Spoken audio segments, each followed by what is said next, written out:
Salutare doamnelor și domnilor, astăzi îl am alături de mine pe domnul Adriano, CEO-ul de la Thena, un proiect care s-a lansat abia ieri pe Binance, adică este foarte proaspăt, un proiect cu o evoluție foarte bună. Mr. Adriano, welcome to my channel. Thank you. Excited to be here today. So, I will start very quick. What is Thena and what is the project proposing for the users in the crypto space? Sure. So, in a nutshell, Thena, we're a decentralized exchange on the BNB chain and native to the BNB chain and OPBNB now. We're currently offering spot trading as well as perps. So currently, I think we have the widest selection of assets as a non-chain perp solution. We're currently the second biggest DEX on BNB chain and growing.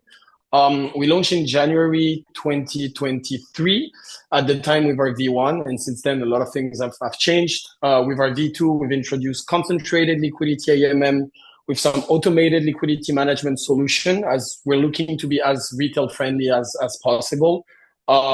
So basically our focus is on offering the most user-friendly decentralized exchange for our user base. And the second question is, for me and for many people that I see in the comments, it is surprising. Binance is listing an exchange, which, for many people can be like a competitor. How is that possible? Yeah, so I think at the end of the day, Binance knows because they're in the business of Web3 and cryptocurrencies. They know that the future of trading is on chain, and I think it makes a lot of sense to list DEXs like us that can perform and actually offer a very good trading experience because Binance grows when they see quality protocols, quality projects that are being built on the blockchain, right? And projects like Thena, we're basically opening the doors to massively onboard users in a retail friendly way. So I think at the end of the day, it makes perfect sense. We're more symbiotic than a direct competition, right? Binance is onboarding a lot of users around the world that want to directly trade cryptocurrencies. On Thena, it's way more than that. We'll go through it a bit later, but we're also a tool for protocol to help them scale their liquidity. So we like to brand us as a liquidity layer. And also, it's like a DEX is like the backbone of DeFi, I would say. If you look at the evolution of a blockchain ecosystem and how it can grow, nothing can happen without a decentralized exchange that can offer efficient markets for its native assets as well as for global assets. So I think it makes total sense for centralized exchanges like Binance to list decentralized exchange like us. Okay. What is the biggest challenge for a decentralized exchange? I mean, there are a lot, right? So the first thing is that you're relying on an infrastructure, on the blockchain, on the underlying blockchain. On our side, we've been very lucky because the BNB chain has a very robust infrastructure with everything that we need. The second one is about actually acquiring users. Like any business, and I would say even more in Web3 and in DeFi, everything is open source. So there are a lot of competitions, and we saw is during the last year, we saw so many L2s, so many alt L1s, everyone with their own tokens, forking each other. The barriers to entry to fork a protocol is very, very low. So you end up in a situation where you have a lot of competition. So how do you go from that to actually building and acquiring a strong user base and turn your lines of code into an actual profitable business that is sustainable? And that has been the hardest part, especially in our earliest days, because at the beginning, when you're at your earliest phase, you need to spend a lot to acquire user. The user acquisition cost is actually through the roof. And you need to go from that point to actually turn into a profitability stage. And you need to do it pretty fast. Everything happens very fast in Web3. And so navigating in an environment that is super competitive, that is open source, and where everything happens so fast, has proven to be quite challenging. But I think with my team, we've managed to grow by quite a lot since we launched. We launched at the peak of the bear market, actually. So this was the hardest part. And now we're kind of like reaping the fruits of what we've been building for the last 2 years. In your opinion, because there are a lot of people, maybe they are thinking in the future to start small, big projects in the crypto space. Is it better to start a project in bear market or it is better to start in the bull market?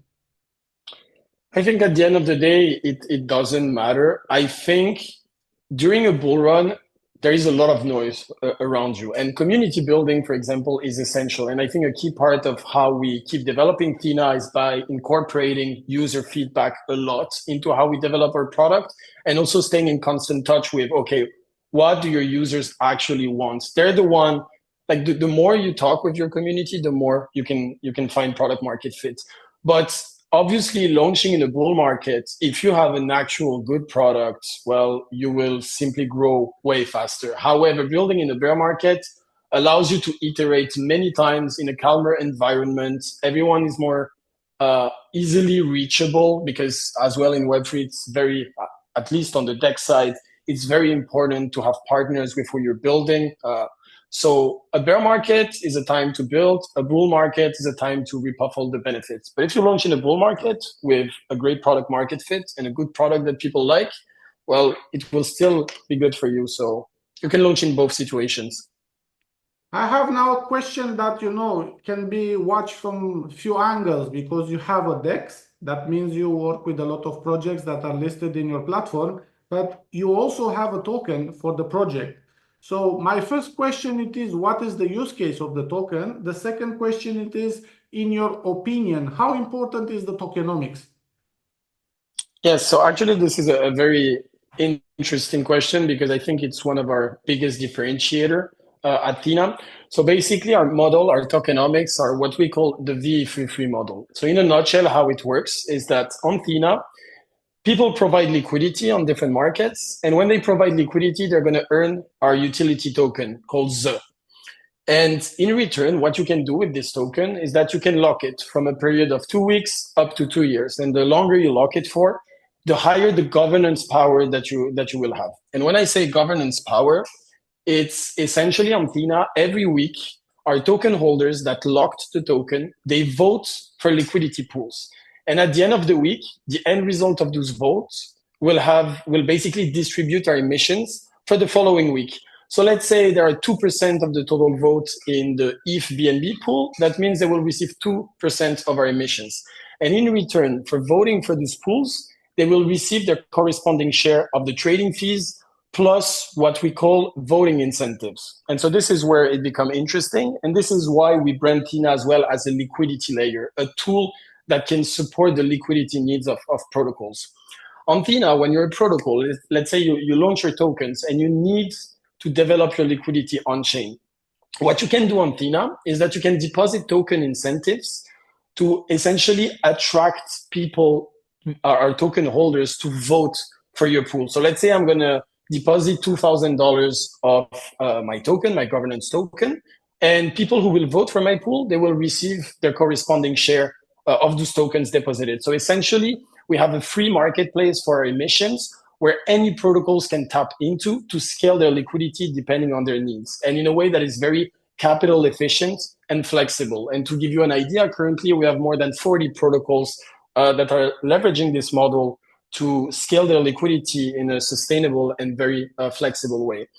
And so now when you think about it and compare it with other DEXs, if you look at the utility of most other DEXs token, it's about the cash flow, right? So generally speaking, you stake the token, you can earn a share of the fees. Generally, it's 10%, maybe 20% sometimes. Well, on Thena, it is actually 100% of the revenue that is distributed to token holders. So you lock your token, you remove them from the circulating supply, which helps us, with our entire system as we print emission to incentivize liquidity. And in return, you're going to capture 100% of the revenue of the DEX. And so if we look right now at the statistics, even before the Binance listing, we're constantly top 10 DEX in revenue for token holders. And you can expect that it will tremendously grow within the next 2-3 weeks following all the eyes on us. So you go from a model where you're just a yield-bearing token for traditional DEXs to a model where, one, you generate demands from people that want to capture the revenue of your DEX, and also from protocols. Because when you think about it, for a protocol, now it's worth it to acquire our token, lock it, and by locking it, you basically direct emission towards your own liquidity pool. So to give you an example, for example, you have some stablecoin projects. They're going to deploy their own liquidity. We call them, for example, automated market operations, and they're going to farm our token and they're going to lock it so that each week they gain governance power over our emissions. So you have utility for both investors and also protocols. And so this is why we run ourselves as a community centric layer, because we have so many protocols that acquired shares of our token to lock it, as well as investors, that Thena can be seen really as a collaborative effort in terms of how it's built as a DEX. So from the investor perspective, you think that choosing to invest in this, it will be benefit, it will bring benefits even if it is bear market or bull market? Yes, definitely. We've proven it actually, because since our earliest days, we've been maybe 80% of the time in bear market, and we've still managed to quickly reach profitability or break even point. So you could actually see very high APRs from the revenue we were generating, even during the bear market. Now, during the bull market, it's even something else. Obviously, our tokenomics are very reflective, and during a bull market, DEXs are the first one to see a surge in terms of revenue. So in a bull market, even better, but it's also, and we've proven it to be sustainable during a bear market. That sounds very interesting. I'm asking this question you because I know that at one point the bull market will end.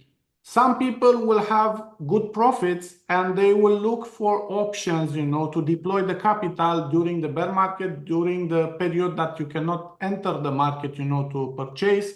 So I think this is an option for them, and yeah, sounds good. Another question that I have, nowadays there is a lot of people, they have phones, they have internet, they are connected there. Is your exchange a good choice, for example, for people who want to make like extra capital by becoming affiliate? So what do you mean by becoming affiliate? I mean, promoting the product. We actually have many different programs for people that wanna promote the product, because so actually, as any other businesses, what we're looking for is to scale our user base. So that means increasing the amount of traders, increasing the amount of liquidity providers. And how does that work? It's about our own community that can spread the word. So we have actually like Zilly Quest on a bi-weekly basis, where we reward our community for posting content about Thena, whether a YouTube video, whether a tweet, or talking about the yields in our liquidity pools. And right now, we're currently in the process of building an ambassador program. We'll have more news on that soon. But within the Thena ecosystem, there are already various ways to earn side income while promoting the projects and helping us increasing our user base. And for example, if some people are traders and they want to go, to show live trading and, to give exposure for the platform, is this a good fit? I mean, is the possible income source? Yes, definitely. If they go through our Zilly campaign, and soon if they will go through our ambassador campaign, which is still to be released as we're ironing out the details. But soon we'll be able to onboard ambassadors that can be rewarded based on their content. And one of the things we're thinking of and we started working on is actually a smart contract that could pull off-chain data from KOL. So for example, you could link your wallet to a Twitter account, and then you could start posting content about Thena. And based on the engagement that it would have, the likes, the comments, etc., at the end, the smart contract would distribute monthly rewards to all those ambassadors. So it's in a nutshell, this is how it will work. Yeah, that is very nice because, a lot of people are creating nowadays content online. Some of them, they have small communities, but it's still an opportunity to grow the ecosystem. We are now like 24 hours after the listing on Binance. And can you tell me how was this process and how are the things after 24 hours? Yes.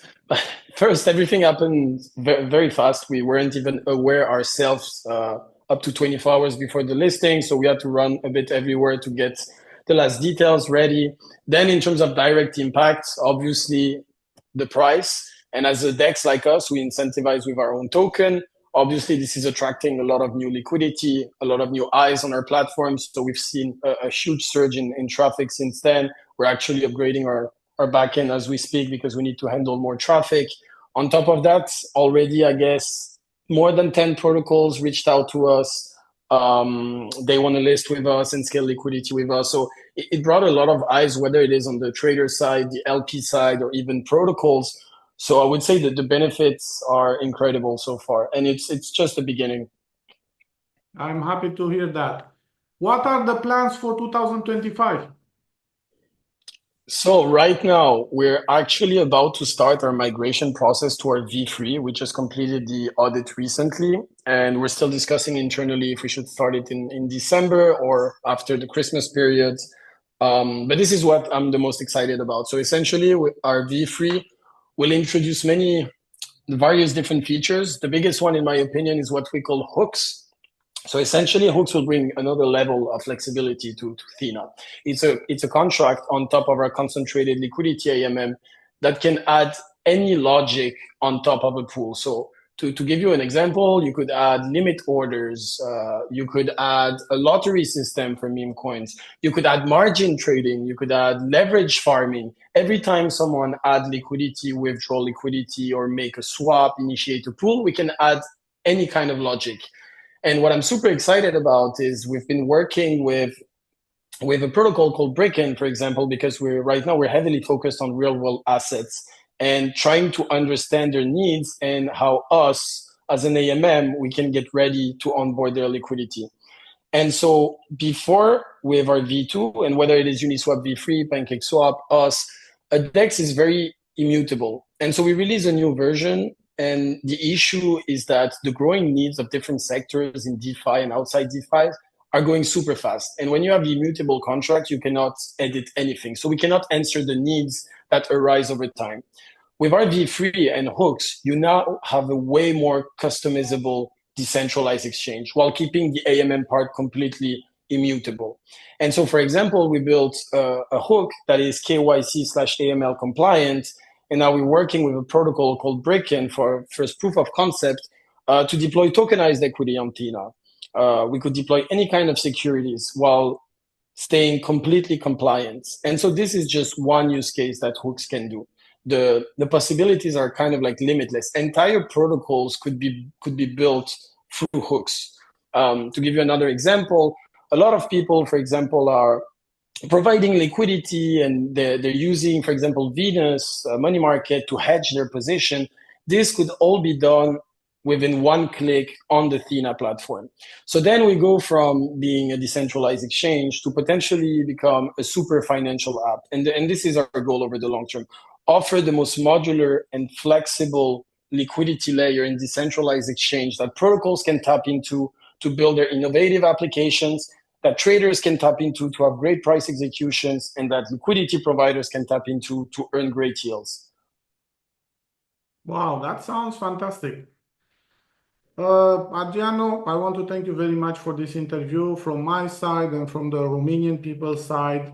And what I can tell you is that I will continue to have a look on the project. I will try to give as much exposure to the Romanian market for the project as a solution, for the traders and for the people who are searching better and better technology. And I want to wish you best of luck and hope to keep in touch. And thank you again. Thank you, Daniel, for your time. I appreciate it very much. And I look forward to see more and more Romanian using our platform and joining our community. Don't hesitate if you have any questions. You can come on our Discord. We have also a ticket system directly on our website. So more than happy to help with any questions you might have. Thanks again, Daniel. Have a great day. The same. All the best.